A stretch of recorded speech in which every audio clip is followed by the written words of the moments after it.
Au nom du Père, et du Fils, et du Saint-Esprit. Amen. Mon Seigneur et mon Dieu, je crois de tout mon cœur que tu es ici, que tu me vois, que tu m'entends. Je t'adore avec profonde révérence. Je te demande le pardon de mes péchés et la grâce de faire avec profit ce moment de prière. Ma Mère Immaculée, Saint Joseph, mon Père et Seigneur, mon ange gardien, intercédez pour moi. Bon, il y a 15 jours, Christopher Nolan a sorti son grand film, son dernier film, l'Odyssée. Ce film qui se base sur le célèbre roman de Homère, qui est écrit au IXe siècle avant Jésus-Christ, et qui raconte comment Ulysse, après avoir eu la victoire à la guerre de Troie, retourne chez lui, mais son voyage se passe pas comme prévu. Il va devoir surmonter beaucoup de dangers, beaucoup d'épreuves, avant de pouvoir revenir chez lui des années après. Une des péripéties qui lui arrive au cours de ce retour, c'est qu'il va faire naufrage sur une île où habite une nymphe, Calypso.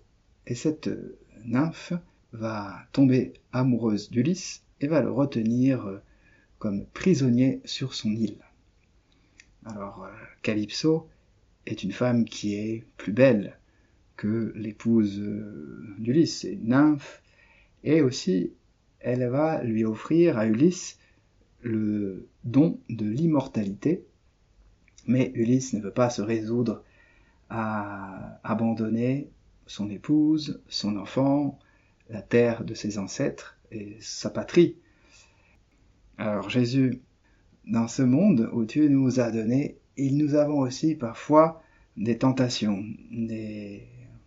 un peu des illusions de bonheur, un peu comme cette île paradisiaque qui symbolise des situations où nous aurions à nous soucier de rien, où la vie serait facile, où ce serait un moment où on se la coule douce, où tout baigne, des moments de plaisir, de repos, comme on peut imaginer parfois dans les moments d'été, où il fait chaud et où nous profitons d'une moins grande activité. Mais Jésus met en nous toujours le désir d'aimer et fait-nous abandonner des vains rêves de rester dans une situation qui ne nous convient pas, parce que dans cette situation on ne peut pas avoir un vrai amour qui soit un amour fidèle, un amour loyal, un amour qui dure pour toute la vie. Et dans l'Odyssée, le roi des dieux, Zeus, finit par faire donner l'ordre à Calypso de laisser partir Ulysse. Et Seigneur aussi, dans les psaumes ou dans les lectures de la messe d'aujourd'hui, nous te prions parce que le Seigneur peut combattre, peut nous délivrer, peut nous donner la force contre nos adversaires, contre les tentations, contre les illusions de bonheur, les illusions de plaisir, mais qui ne nous conviennent pas vraiment. Par exemple, le Seigneur dit à Jérémie, dans la première lecture, « Ils te combattront, mais ils ne pourront rien contre toi, car je suis avec toi pour te sauver et te délivrer. » Seigneur, merci parce que tu es avec moi pour me sauver et pour me délivrer. Tu es le Sauveur. Dans la messe, plusieurs fois, nous nous adressons à Dieu comme notre Sauveur, celui qui nous sauve, nous délivre de nos péchés. Et chaque jour, je veux aussi me souvenir que Dieu m'a sauvé, que Dieu m'a délivré. Bon, il ne s'agit pas d'une île paradisiaque avec ses faux plaisirs, mais il s'agit de mes propres péchés, de mes déviations, de mes mauvaises habitudes. Il y a le psaume aussi, aujourd'hui, et moi, je chanterai ta force. Au matin, j'acclamerai ton amour. Tu as été pour moi un rempart, un refuge au temps de ma détresse. Voilà, et aujourd'hui, nous célébrons une femme énergique, une femme qui ne s'est pas laissée aller à rien faire dans sa vie, puisque c'est Sainte Marthe. Et Sainte Marthe, dans la tradition, elle a aussi vécu une certaine odyssée, puisqu'elle a été persécutée et on l'avait abandonnée dans une barque selon la tradition, en 48 depuis la Palestine, et en compagnie de son frère Lazare et de sa sœur Marie-Madeleine. Et elles ont été mises dans une barque, et cette barque est arrivée miraculeusement en Provence, dans le sud de la France. Et Marthe s'est établie dans une ville, à Tarascon, et elle se fit la servante des pauvres. Elle a accompagné l'évangélisation de son frère, Saint Lazare, à la tête de la communauté chrétienne. Elle a aussi fondé une communauté de vierges.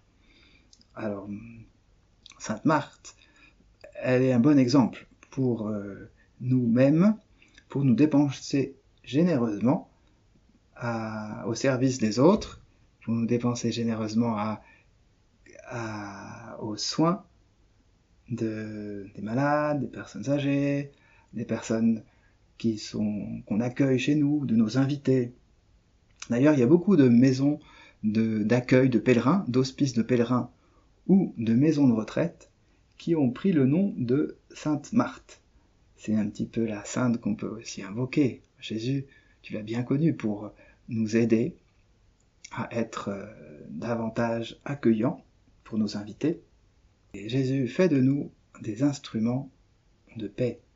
Et il y a la prière de saint François d'Assise qui notamment comporte cela: au Seigneur, que je ne cherche pas tant à être consolé qu'à consoler, à être compris qu'à comprendre, à être aimé qu'à aimer.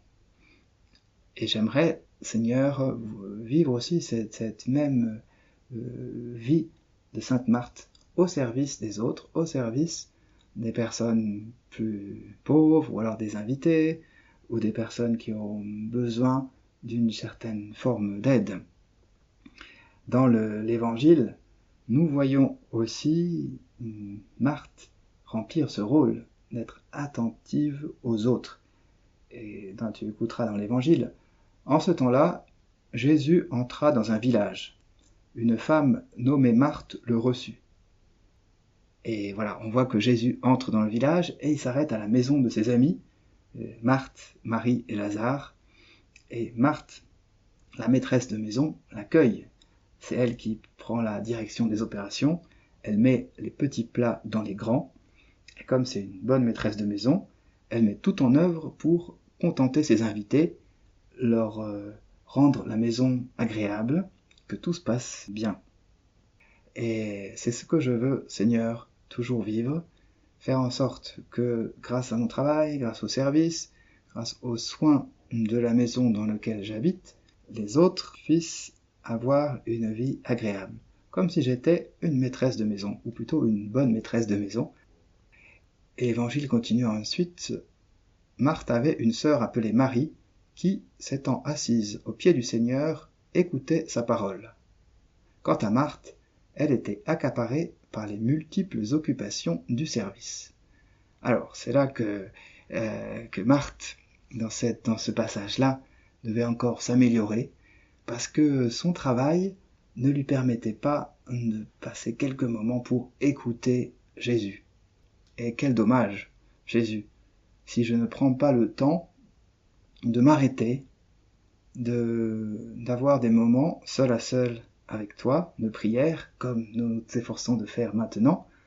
Jésus, je t'aime, Jésus, merci, parce que tu mets dans mon cœur des bons désirs de service, des bons désirs de progrès.